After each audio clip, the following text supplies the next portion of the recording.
क्यों दे दिया। तो अब खाद का हम जब कोई भी चीज़ आप डालेंगे पौधे को तो उसके पत्ते निकालेगा, उसकी जड़ें बनाएगा, उस पर फल लगेगा, फल का साइज बड़ा होगा, कुछ भी देंगे उसे हम खुराक कहते हैं। ठीक है, एक आम चीज़ की मिसाल है। जो भी चीज़ जैसे हम खाना खाते हैं तो पौधे को खाद देते हैं। ठीक है, जो भी आप डालेंगे चीज़ केमिकल डालेंगे जिससे उसकी बढ़ोतरी होगी। अब वो पत्तों की बढ़ोतरी हो, फल की बढ़ोतरी हो, जड़ों की बढ़ोतरी हो, तो उसको हम खुराक न्यूट्रिएंट वो कहते हैं। नेक्स्ट, अब बहुत सारी हैं, वैसे तो 15-16 खादें हैं या नासिरे, मतलब उसे एलिमेंट्स न्यूट्रिएंट बोलते हैं। जैसे उसमें से जो सबसे अहम है 3 हैं, उसमें नाइट्रोजन, फास्फोरस और पोटाशियम, ये 3 हैं जिन्हें हम बोलते हैं अनासिर कबीरा।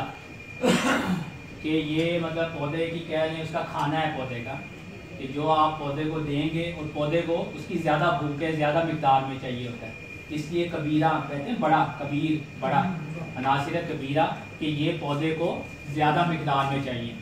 और ये है सिर्फ 3 है। इन 3 को आपने अगर ख्याल रखेंगे पौधे को, इन तीनों चीज़ों नाइट्रोजन है, फास्फोरस है, पोटाशियम है, ये अगर पौधे को देंगे तो पौधा आपको अच्छा रद्द-ए-अमल देगा, मतलब बढ़ोतरी करके दिखाएगा, फल देगा। ठीक है, और फल का म्यार अच्छा होगा, तेल उसमें से अच्छे किस्म का निकलेगा। अब 3 है, उसमें से कौन कौन सा है? पहला है नाइट्रोजन। जैसे आप ये देख रहे हैं कि ये चीज़ क्या नज़र आ रही है आपको? दरख्त, मतलब दरख्त के ऊपर ये चीज़ क्या है? पत्ते। ठीक है, जो अंसर, जो खाद कह लें या जो भी ग़िज़ा का वो जुज़ है जो पत्ते बनाता है, वो कौन सा है? वो नाइट्रोजन है। अगर आप पौधों को नाइट्रोजन देंगे तो पौधा पत्ते बनाएगा, शाखें नहीं निकालेगा, नए पत्ते निकालेगा। इसका मतलब है नाइट्रोजन का लिंक किसके साथ है? क्या काम करेगा? पत्ते बनाने में। अगर आपने पौधों से पत्ते लेने हो, नई शाखें लेनी हो, तो क्या चीज़ डालेंगे? नाइट्रोजन डालेंगे। ठीक हो गया। अब दूसरा, ये क्या नज़र आ रही है आपको? जड़ें नज़र आ रही है। जड़ें मतलब वो कौन सी चीज़ है जो जड़ें बनाएगी पौधों की? वो है फास्फोरस। फास्फोरस। अगर आपको पता लग रहा है कि पौधा मेरा खड़ा है 2 साल से, बढ़ ही नहीं रहा, ना वो मर रहा है ना वो जी रहा है, वैसे ही वो स्टंटेड है, ऐसे ग्रोथ है, ऐसे बंद खड़ा है, ना बढ़ता है ना कम होता है, तो इसका मतलब है उसकी जड़ों में कोई मसला है, उसकी जड़ें नहीं बन रही। जड़ें नहीं बनेंगी तो जड़ों ने ज़मीन से खुराक भी उठानी है, पानी भी उठा के ऊपर पौधे तक लेके जाना है। ठीक है, तो इसका मतलब है जब आपको पौधे सही से नशोनुमा बढ़ोतरी नहीं कर रहा, उसका कोई मसला है, वहीं पे खड़ा है, ना बढ़ रहा है ना कम हो रहा है, तो फिर क्या चीज़ आपको चाहिए? उसको पौधों में क्या बनानी है आपने? फास्फोरस डालनी है। और फास्फोरस क्या करेगी? जड़ें बनाएगी। जब जड़ बनेगी तो फिर ही ऊपर पौधा चलेगा। जब तक जड़ नहीं बनती वो पौधा ऊपर कुछ भी नहीं, आप जो भी डालेंगे वो वहीं पड़ी रहेगी, पौधा उठाएगा। ठीक है, तो फास्फोरस है जड़ों के लिए। पत्तों के लिए कौन सी है? नाइट्रोजन।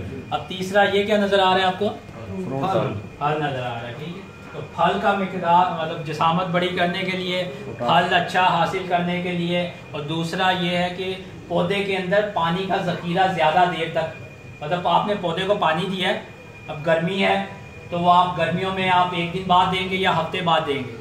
अगर आप उसमें पोटाश डाल देंगे तो वही पानी पौधे के अंदर 2 हफ्ते तक, डबल टाइम तक ज़ख़ीरा रहेगा।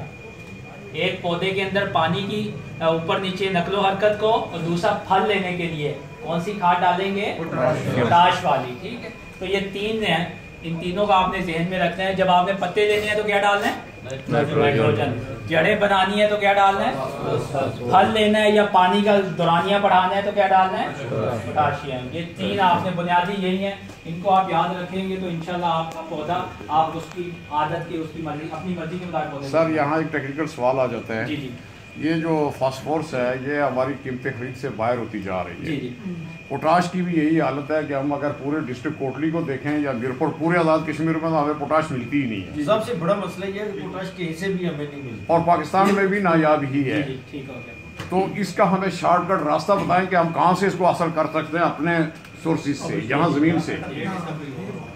अल्टरनेटिव उसमें बात का ये होता है कि आपकी ज़मीन में पोटाश, दरिया का पानी भी जहाँ से जाता है, नहर का होता है, जो ये बारिशों का पानी पहाड़ों से नीचे आता है, उसमें पोटाश ऑलरेडी जो ये पानी के ज़ख़ीरे हैं ना, दरिया है या ये नाले हैं, उसमें होती है। ठीक, बात का तो होता है। फिर मैं पहले बात बताने लगा था कि हो सकता है आपकी ज़मीन में पोटाश इतनी मिकदार में है कि आपको पोटाश डालने की ज़रूरत ही नहीं है। आपको सिर्फ पता करना है कि आपकी ज़मीन में क्या चीज़ कितनी पड़ी है।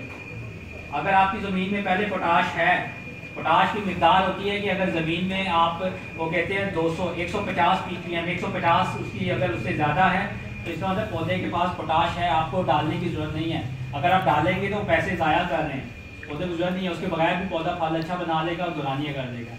तो उसका अल्टरनेटिव मुतबादिल यही है कि जब भी आपने खाद डालनी है, कोई फैसला करना है, तो आप मिट्टी का तज्जिया करवाएं। ठीक है। आपकी लेबॉर्ट्री आपके इलाके में मौजूद है, वो इसीलिए बनी है कि जब भी आपने खाद डालनी है उससे तकरीबन 1 महीना पहले, ठीक है, जब मतलब बहार आनी है, ये बहार आनी है, बहार में आपने उसमें फूल निकालने हैं, अप्रैल में मई में फल बनना है, तो आप फरवरी में या मार्च में मिट्टी का तज्जिया करवाएंगे।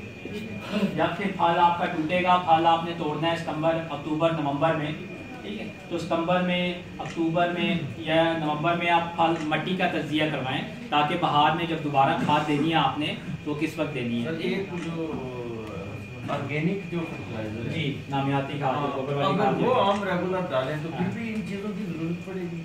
वो जो नामियाती खाद आप डालते हैं ना, गोबर वाली खाद है या मुर्गियों का ये पोल्ट्री वाली खाद है या उसके अलावा कोई पत्तों वाली खाद जो पत्ते गिरे होते हैं, तो वो बेसिकली वो ज़मीन की ज़रखेज़ी बेहतर करती है। उसके अंदर मतलब जो चीज़ है वो पौधा नहीं उठाएगा, वो आपकी ज़मीन को भुरभुरा कर देगा, उसकी जड़ें उसमें हवा पानी आएगा। उसके बाद जो आपने खाद डालनी है गैर नामियाती, यूरिया डालनी है, पोटाश डालनी है, फास्फोरस, बेसिकली वो पौधा बड़े अच्छे तरीके से डाल लेगा, उठा लेगा, अगर उसमें नामियाती खाद है ज़मीन में। ठीक है, हाँ जी, या गोबर आप खुद डालेंगे ये वो, तो उसमें जो नामियाती खादें हैं उसमें ताकत नहीं है, वो ताकत नहीं है जो पौधे को चाहिए। उसने आपकी ज़मीन की इस्लाह कर देनी है, ज़मीन को बेहतर करना है, ज़मीन को भुरभुरा कर देना है। ठीक है, मतलब आप बात लोग कहते हैं जैसे मैं क्या है कि गोबर डाल दें तो समझो सारी चीज़ें मिल गई ना, कोई खाद डालने की जरूरत नहीं है, ये कीमियाई खाद डालने की जरूरत नहीं है, यूरिया की, फास्फोरस की, पोटाश, ऐसा हरगिज़ नहीं है। गोबर की खाद है बहुत अच्छी है, लेकिन जो मुर्गियों की खाद है उससे भी अच्छी है, लेकिन उसमें एक कबाहत है, एक मसला है कि आजकल जो मुर्गियों को जो टीके लगाते हैं या उसमें ऐसे हार्मोन देते हैं कि वो 30 दिन में, महीने के अंदर अंदर बड़ा चूहा बन जाता है, जिसे आप गोश्त में पकाते हैं, तो उसमें केमिकल से वो बना होता है। उसने जो वो बीठें करनी है ये वो केमिकल उससे बाहर आता है।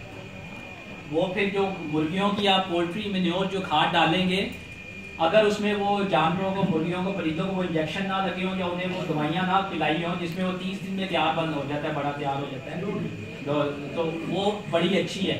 लेकिन आजकल वो हालात नहीं है, लिहाजा मुर्गियों वाली का इज्तनाब करें, क्योंकि उसमें पहले केमिकल हैं, वो हैं, वो कमाते हैं, वो उससे पौधा ख़राब कर सकते हैं। तो उसके ज़्यादा फिर ये गोबर वाली खाद ही है, लेकिन उसकी सिर्फ ज़मीन को बेहतर करेगी, पौधे नहीं। जी, पौधे की उम्र के हिसाब से वो मैं बता रहा हूँ, आगे वो आगे आप जी बकरियों वाली ठीक है, भैंसों वाली, गाय वाली, मतलब ये जो गोबर है वो ठीक है। मुर्गियों वाली उससे है ज़्यादा सरखेज, क्योंकि उसमें हड्डियां भी डालते हैं, वो उसमें फिर खून और वो भी चीज़ें डालते हैं, वो सारी अगर देसी है, मतलब जहाँ आपको पता है कि वो जहाँ भी वो चीज़ केमिकल या खून उन्हें नहीं डालते या वो चीज़ें नहीं डालते, ठीक है, तो वो फिर वो गोबर से ज़्यादा अच्छी है मुर्गियों में। जो घरेलू मुर्गियाँ देसी वो बड़ी अच्छी है, वो उनसे ज़्यादा। अच्छा सर, यहाँ एक और रखता है कि ये जो गोबर है हमारी, जी, अगर हम उसका 1 साल इंतजार करते हैं कि जलेगी सड़ेगी तो हम इसको इस्तेमाल करेंगे, इसका शॉर्टकट क्या है कि विद इन ए वीक हम उसको इस्तेमाल में ले आए और रिजल्ट वही दे? उसमें दूसरा पहले तो है कि गोबर वाली खाद आपको हर साल डालने की जरूरत नहीं है, उसको आप मुतबादल साल डालेंगे। इस साल डाल दिया तो अगले साल ना डालें, उसके अगले साल डालें। 1 साल का वक्फा कर सकते हैं, नहीं अगर नहीं तैयार भी काम है तो 2 साल का भी कर सकते हैं, ठीक है, वरना हर साल ही मुतबादल डालना है, ठीक है। और दूसरा मुतबादल इन्होंने सवाल किया है कि वो जल्दी तैयार हो।